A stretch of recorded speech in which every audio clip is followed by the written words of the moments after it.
негізгі болса проектордың качествосын көрсете кетейін. Осында міне четко көрсетіліп тұр барлығы. Проектордың өзі қосылып тұр. Қазір біз бұған Wi-Fi қостық. Мінекей мына жерде уже Wi-Fi қосып тұр. Мына қазір настройка кіреміз. Бірінші біз тілді ауыстырып алайық. Давайте мінекей тілді ауыстырамыз осы жерден. Мінекей русский жоқ. Тіл ауысты. Мінекей полный тіл ауысты. Енді Wi-Fi кіреміз. Wi-Fi кірген кезде мен өзім қазір телефоннан шашып алғанмын, iPhone 6. Wi-Fi паролін жазып, кірдім.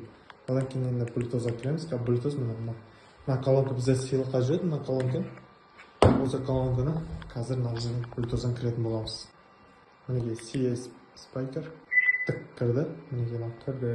Егер бұрыштарын түзетін болсаңыз, осыған бұрыштарын шеттерін түзетін болсаңыз, осы настройка проекция кіріп істесеңіз болады. Яғни сіз осы арқылы повтор экран қоса аласыз. Дата, время, проектор жайында устройство. Міне бізде көріп тұрғандарыңызда Netflix, YouTube, Google Play Market бар. Және де сізге айтамыз, applicationға кіретін болсақ, ішіне міне Google бар и Transcreen бар, біздің повтор экранымыз бар. Папкада ойынымыз бар. Осы папкада Gamebox немесе GameHub неше түрлі атпен тұра береді.